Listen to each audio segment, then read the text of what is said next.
Welcome again to the Entrepreneur's Advisor, the business podcast built for entrepreneurs and business owners.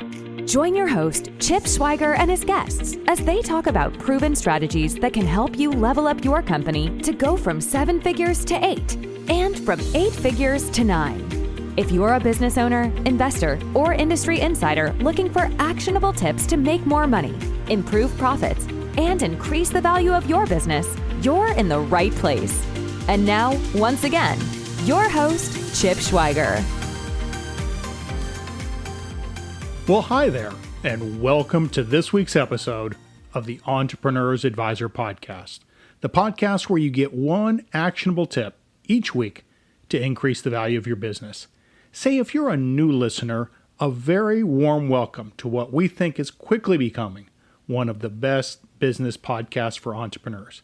And if you're a regular listener and subscriber, thanks for joining us again this week. Really happy that you're here. So I'm your host, Chip Schweiger, and to set the table for new listeners, I'm a 27-year veteran of public accounting and corporate finance, where I help some of the largest companies in America grow. But my real passion is in helping entrepreneurs and business owners like you. So we created this podcast to share what successful entrepreneurs and business owners are doing, and to give you a forum to ask questions and get support to get unstuck if that's where you find yourself. And I'm hoping that this week is no exception, because we're going to talk about something that's really important to build the value of your business, but something that may seem a little bit counterintuitive. But let's pause for a second and touch on geopolitics. Yes, we've got a lot of things going on right now in Europe and in other places around the world, and it's a real problem. But you know what country always seems to rise above the fray and that everyone seems to like and admire? Yep, you're right. It's Switzerland. And I think a lot of it is because the Swiss are known to value their independence. I mean, think about it. They don't use the euro currency despite being sandwiched between France and Germany, and they never officially pick sides in 2 world wars for fear of tying their wagon too closely to one geopolitical regime over the other. And that's why we give the name the Switzerland structure to a business model that is set up to be free of reliance on a key customer, a key employee, or a supplier. And that's what we're going to talk about this week. Now, you probably already know that a customer or employee dependency can undermine the value of your business. But have you ever stopped to think about how one of your suppliers could also lead to a valuation drop if you ever want to sell your business? Well, acquirers want to invest in businesses that inoculate themselves against danger, and being dependent on a supplier can be a risk. So, a story in 1994, Robert Hartline started selling phones from the back of his car. And by 2019, he had built Absolute Wireless into a chain of 56 wireless stores and over 350 employees. So a really nice business. Now, he had 2 main carriers that supplied him with the bulk of his data plans. Hartline was able to systemize his business while he grew by creating employee onboarding videos and delegating key processes for his new employees to follow. And we're going to come back to that in a bit, but back to Absolute Wireless. The business was a great success, and Hartline was riding high right up until 2020. And then we know what happened. The pandemic hit, and 2 of his wireless carriers merged, leaving Hartline's business spinning out of control. Now, one of the carriers assumed the dominant position in the marketplace and promptly delisted its legacy dealers from their Google search listings.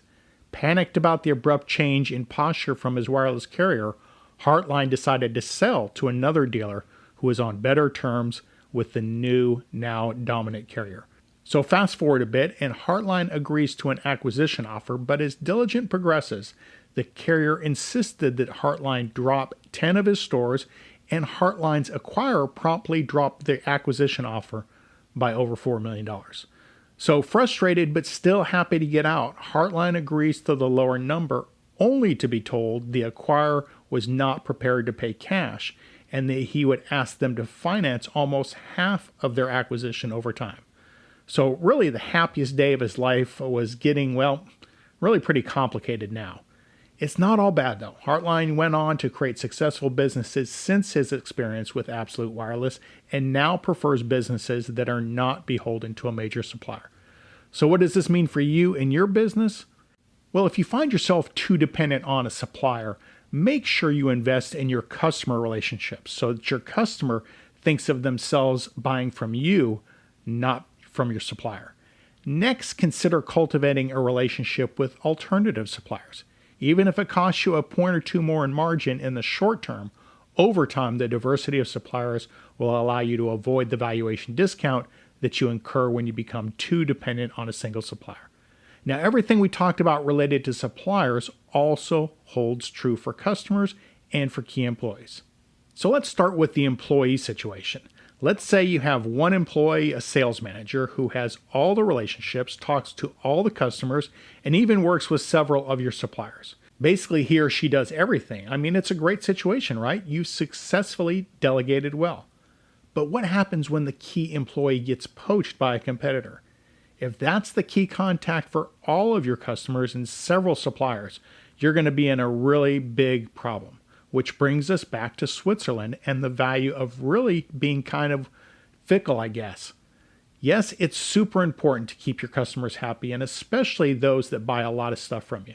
But if you think back to episode 19, we talked about one of the best ways to turbocharge your business is by selling more stuff to more people. And a few episodes earlier, in episode 17, we talked about one of the factors about being a hub and spoke owner, and that was that you get all the sports tickets. Well, the same is probably true for the sales manager. They have all the relationships, they get all the tickets, and they're involved in every sale. And therefore, the risk of them leaving is huge. So your tip for this week is it's critically important to diversify your suppliers and customers, and yes, your employee dependency. But I know what you're thinking. How do I do something like this when I have all these other demands of growing my business? And oh, by the way, Chip, you keep telling us all the time to delegate, delegate, delegate.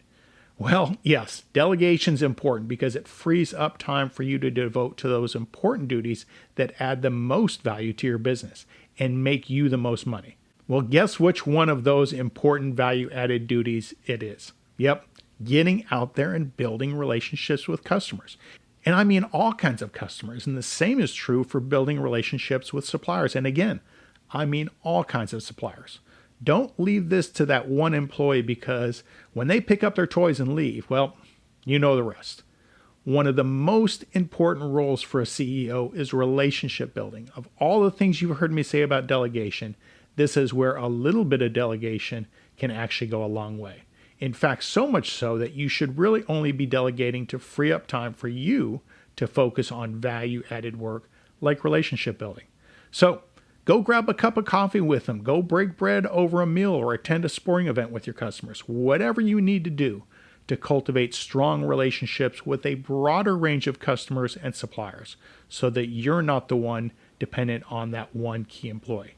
I think you'll find that this will work if you get yourself out there and do it. So if you're not entirely comfortable with it, I get it. Maybe just start with scheduling just one day a month for relationship building, just one day, and then build that up more and more. And maybe when you're doing it one day a week, and truth be told, that's probably enough. You don't need to overdo it, but you do need to do it. Now, if you are concerned about overdoing it, drop me a note at chip@vistiumgrowth.com, and I'll send you a really cool ebook called The 4 Degrees of Delegation that I think can really help. And I'll put this in the show notes as well.